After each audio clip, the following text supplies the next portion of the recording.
पुण्यात शिवसेनेची ताकद वाढणार, सचिन अहिरे यांचा शब्द. महाराष्ट्र विधान परिषदेचे उपसभापती सचिन अहिरे यांनी सोमवारी पुण्यात सदिच्छा भेटीदरम्यान विविध राजकीय आणि संघटनात्मक मुद्द्यांवर भूमिका स्पष्ट केली. जेजुरी देवस्थानाच्या विकासासाठी निधी व विविध कामांचा आढावा घेण्यासाठी नुकतीच भेट दिल्याचे त्यांनी सांगितले. घटनात्मक पदावर असलो तरी आपण प्रथम पक्षाचा कार्यकर्ता असून संघटन मजबूत करण्यासाठी सातत्याने काम करत राहणार असल्याचेही त्यांनी स्पष्ट केले. पुणे महापालिकेत सध्या शिवसेनेचे एकही नगरसेवक नसल्याची खंत व्यक्त करताना यामागील परिस्थिती सर्वांनाच माहीत असल्याचे सूचक वक्तव्य त्यांनी केले. आगामी काळात पुण्यात पक्ष संघटना अधिक बळकटी करण्यासाठी युवा सेनेतील कार्यकर्त्यांनी महत्त्वाच्या जबाबदाऱ्या दिल्या असून विविध समाज घटकातील तरुणांना पक्षाशी जोडण्याचा प्रयत्न केला जाईल असेही त्यांनी सांगितले. जुन्या पक्षातील नेत्यांच्या प्रवेशाबाबत विचारले असता आपण कोणालाही आग्रहाने पक्षात आणणार नाही, मात्र ते स्वतःहून आले तर त्यांचे स्वागत केले जाईल असे अहिरे म्हणाले.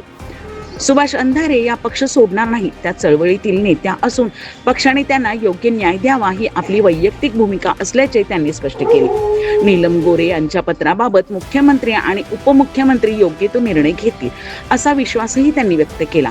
नाशिक सारख्या घटना घडल्यास स्थानिक प्रशासनाची जबाबदारी महत्त्वाची असल्याचे सांगताना शासन आवश्यक ती भूमिका पार पडत असल्याचे त्यांनी नमूद केले. आगामी महापालिका निवडणुकीत पुण्यात शिवसेनेची ताकद निश्चितच वाढलेली दिसेल असा विश्वासही अहिरे यांनी व्यक्त केला. याआधी पुण्यात यायचं ठाकरे गटाच्या शिवसैनिकांची बैठक घ्यायचा, आता मात्र शिवसेनेच्या कार्यकर्त्यांची म्हणजे शिंदे सेनेच्या कार्यकर्त्यांची बैठक घेत आहेत. काय बैठकीचं नियोजन असणार आहे? हे पहिलं तर मी आज पत्रकार उमेश शेळकेजी यांची जी निवड झाली त्यांना भेटण्यासाठी मी इकडे आलो आहे आणि एक सदिच्छा भेट होते. माझा काल एक वैयक्तिक दौरा होता, जेजुरीच्या मला गेलो होतो, परंतु जेजुरी आणि माझा संबंध हा खूप जुना असल्यामुळे तिकडच्या डेव्हलपमेंटसाठी अगोदर ज्यावेळी शासनामध्ये आम्ही होतो त्यावेळी काही निधीची तरतूद आपण करण्याचं काम केलं, तर प्रत्यक्षात निधी आली नव्हती. नंतर आता आमच्या शासनाने जी निधी दिली त्याचा एक आढावा आपण देखील विश्वासात घेऊन आणि तिकडच्या असलेल्या आमचे विजयबापू शिवतरे आहेत त्यांच्याकडनं घेण्याचं काम केलं. आणि मग सासवडला नगरसेवकांची बैठका होत्या, भोरला एक कार्यक्रम होता आणि नंतर मग आज पत्रकार संघाचे नवनिर्वाचित सर्व पदाधिकाऱ्यांचा आमच्या सर्वांच्या वतीने सत्कार नियोजित करण्याचं काम केलं. आणि स्वाभाविकच आहे की मी राज्याच्या विधान परिषदेचा उपसभापती असलो तरी देखील पक्षाचा पण एक कार्यकर्ता आहे आणि अगोदर पण मी शिवसेनेच्या बैठकीसाठी येत होतो आणि आताही शिवसेनेच्या बैठकीसाठी मी चाललोय. त्यात काही अगोदरच्या आणि अजातला असतला नाही आणि संघटनात्मक काही विषय असतील. अर्थात ही सदिच्छा भेट आहे कारण गेल्या आठवड्यामध्येच आदरणीय उदय सामंतजी आणि आमचे इतर सर्व रेपाळीजी, जोशीजी, सर्व पदाधिकारी येऊन BLO आणि SIRच्या बद्दलच्या ज्या काही गोष्टी आहेत ह्याच्यातला आढावा घेऊन गेले आणि म्हणून 3 तारीख माझी पूर्वनियोजित ठरली होती. म्हणून मी आज पुण्याला तिकडे आलोय. मी सेनाभवनमध्ये आमचे सर्व कार्यकर्ते सर्वांना भेटण्याची त्यांची इच्छा होती, माझी इच्छा होती, म्हणून एक सदिच्छा भेट घेण्यासाठी मी आलो. भाऊ तिकडे संपर्क प्रमुख होता, इकडे तेच राहील? नाही, मी आता घटनात्मक पदावरती आहे. मी इकडे घटनात्मक पदावरती असल्यामुळे असं नाही की बरं राजकीय व्यासपीठावरती मला जाता येत नाही, परंतु काही मर्यादा आपण पाळली पाहिजे. परंतु आता मी पक्षाचा एक प्रतिनिधी आणि पहिल्यांदा पुण्यामध्ये आलो, स्वाभाविकच आहे सेनाभवनमध्ये जाणं हे माझं एक कर्तव्य आणि त्या लोकांची इच्छा आहे की माझी स्वागत करण्यासाठी. पण एक गोष्ट नक्की आहे, संघटनात्मक ज्यावेळी पक्ष वाढवण्यासाठी आपल्याला जर काय करायचं असेल तर ते करू. आणि त्याची सुरुवात माहितीसाठी सांगतो की बारामती जिल्ह्याच्या जिल्हा प्रमुख राजेंद्र काळे, इंदापूरचे तालुका प्रमुख आणि बाकीच्याही सर्व लोकांनी आदरणीय एकनाथ शिंदेजींच्या उपस्थितीमध्ये ठाण्यामध्ये ऑलरेडी या अगोदर प्रवेश घेतलेलेच आहे. पण परत एकदा मला सांगायचं की मी काय पक्ष फोडून इकडे ताकद वाढवण्यासाठी आलो नाहीये. आपल्या आई ती ताकद अजून कशा प्रकारे वाढता येईल आणि कामाच्या माध्यमातून. कारण आज काय झालेलं आहे, दुर्दैवाने आज पुणे महानगरपालिकेमध्ये एकही नगरसेवक आमचा नाहीये. आज नाना भंगिरे आज शहर प्रमुख आहेत, म्हणजे त्यांच्या नेतृत्वाखाली ही निवडणूक आम्ही लढवली. ती कशी लढली गेली, काय गेली, आमच्या मित्र पक्षाने त्यावेळी किती साथ द्यायची होती, नाही दिली होती तेही तुम्हाला सर्वांना माहीत आहे. पण मी त्यात जात नाही.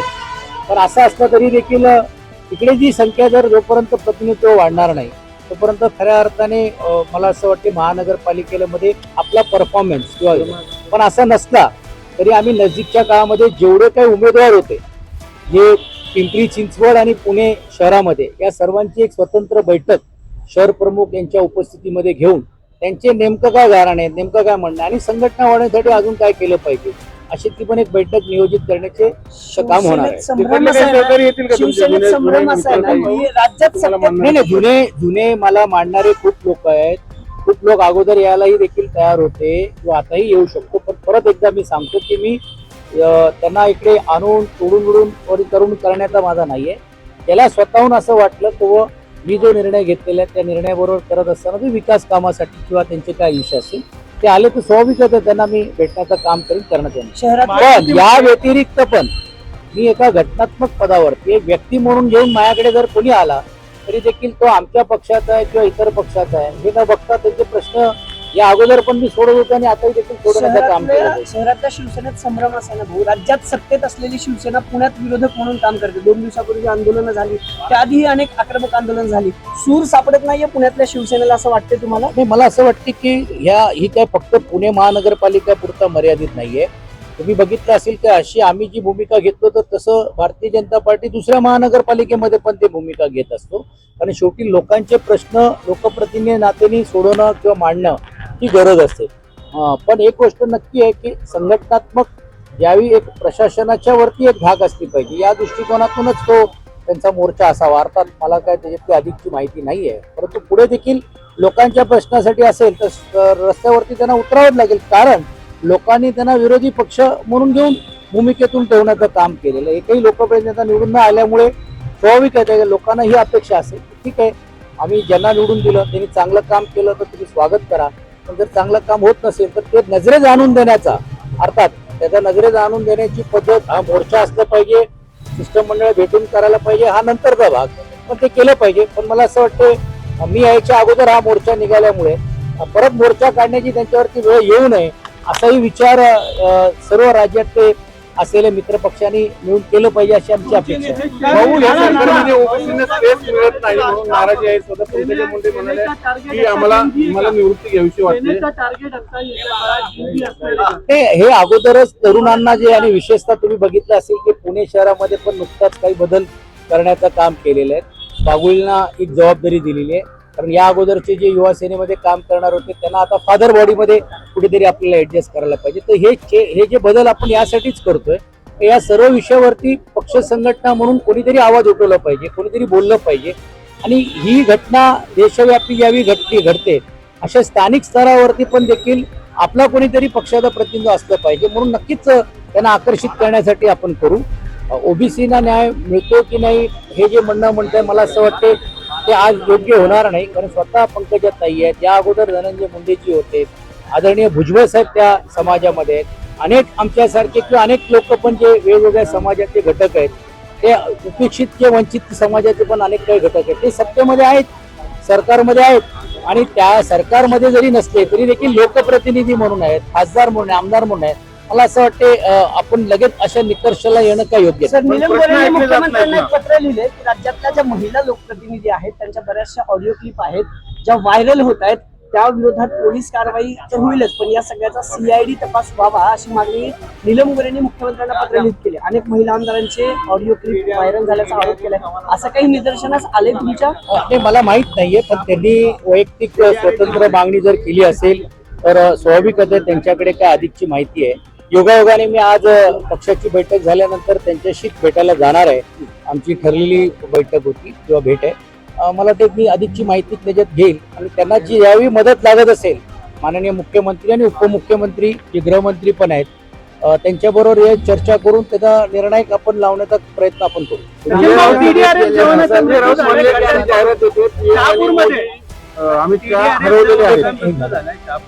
सॉरी, हे दुर्दैवी आहे. आज नाशिकमध्ये जी घटना घडते तेच जर आज कुठेतरी होत असेल तर मला असं वाटतं की जबाबदारी ही स्थानिक प्रशासनाची आहे.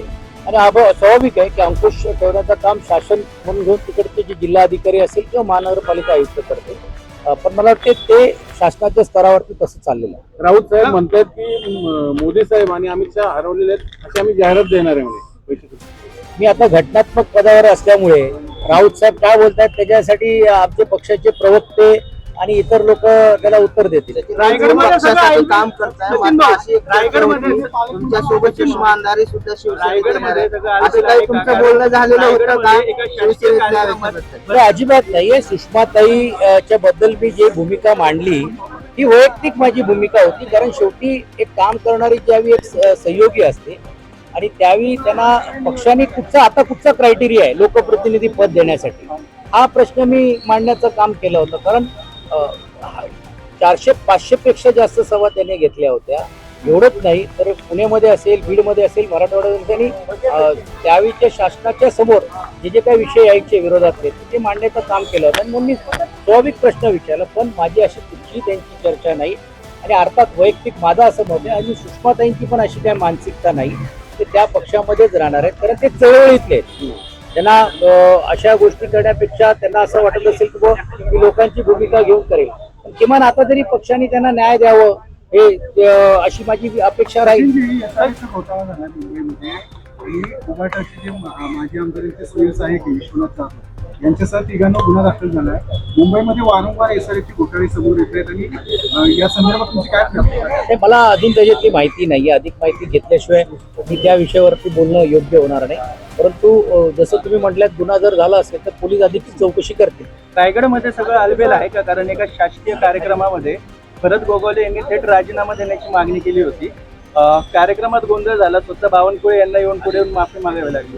काय माहिती? हे काल मी फक्त टीव्हीवरती बघितलं, पण मला पूर्ण ते बघता आलेलं नाही. नाशिकच्या पालकमंत्री पदाची देखील मागणी होती भुजबळ साहेबांना. बॅनर्स पाहायला मिळाले. बॅनर्स लागलेले आहेत. आता पण असं बॅनर्स लावून पालकमंत्रीपद किंवा दिलं जात नाही किंवा होत नाही. भुजबळ साहेब अर्थात खूप मोठे नेते आहेत आणि ज्येष्ठ आहेत. कालही देखील त्यांनी काही सल्ला आणि सूचना दिल्या. मला वाटते दोन्ही ज्येष्ठ मंत्री आता आहेत ते त्यांच्या स्तरावरती बसून चर्चा करतील. छगन भुजबळ जाहीर नाराजी व्यक्त करतात.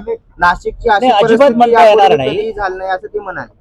नाही, तेच म्हणतायत की अजिबात तसं म्हणता येणार नाही. पण जसं मी अगोदरच सांगितलं तर ही जबाबदारी प्रशासनाची, अर्थात प्रशासनावरती अंकुश ठेवण्याचं काम हे त्या जिल्हाधिकारी महानगरपालिका आयुक्ताचे होते. आहे साहेब, नीटच्या पेपर फुटीनंतर राज्यात ना 3 पेपर सलग फुटले. म्हणजे टीईटीचा तर सगळा घोटाळा झाला. या सगळ्या प्रकरणी तुम्ही कोणाचे फिंगरप्रिंट वगैरे घेणार आहात का? दोषी आरोपी जे आहेत त्यांचे? नाही, हा काय विषय मायाशी संबंधित नाहीये. ते गृह विभाग त्याच्यावर त्याचं उत्तर देतो. ठाकरेंसोबत असताना तुम्ही दुसऱ्या ठिकाणी गेले. आता तुम्ही शिंदेच्या सेनेमध्ये गेलेला आहात. काय जुळून घेताय का आता की? नाही, जुळून नाही, अजिबात नाही. उलटा आता माझी तर भूमिका अशी आहे की मी आता सभागृहामध्ये उपसभापती पद आहे.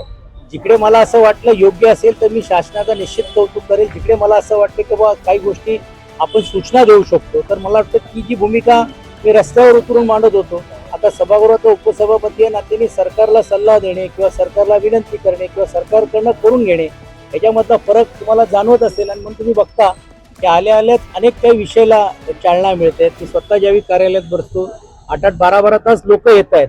यातूनच हे स्पष्ट होतं की लोकांचे जे प्रश्न जे प्रलंबित होते जे आता शासना स्तरावरती आणले पाहिजे होते ते आणण्याचं काम मी करतो.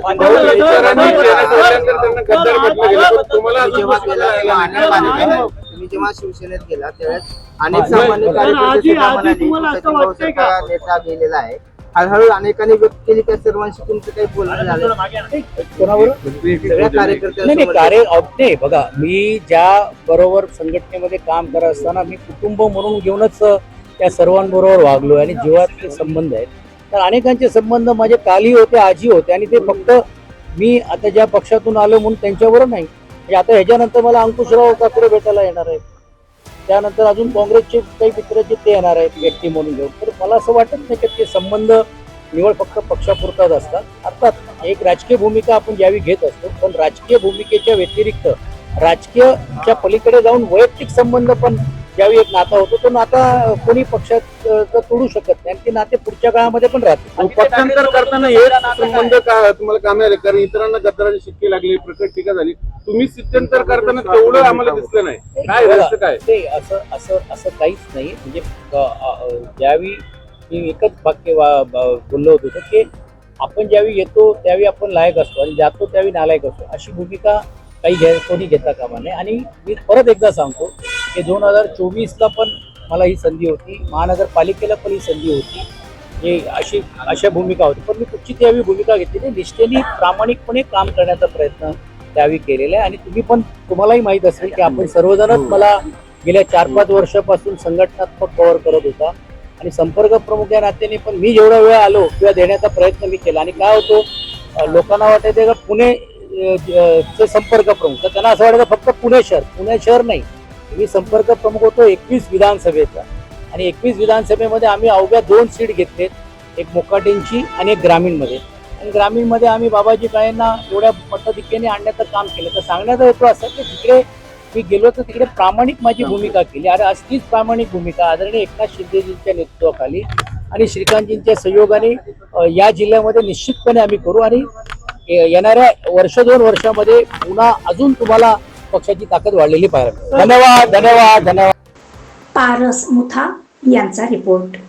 तुमच्या स्वप्नातील घरासाठी एक विश्वासू नाव golden eye real estate. Sangli असो किंवा पुणे, कोल्हापूर, मुंबई व इतर महाराष्ट्रात कुठेही प्रॉपर्टी डीलिंगसाठी, खरेदी विक्रीसाठी तुमच्या विश्वासू पार्टनर. प्रॉपर्टी डीलिंग, रिडेव्हलपमेंट आणि रिअल इस्टेट कन्सल्टन्सी, सर्व सेवा एकाच ठिकाणी. योग्य मार्गदर्शन, पारदर्शक व्यवहार. आजच संपर्क करा. Golden eye real estate. Proprietor Shri Piyush Bhate, Sangli.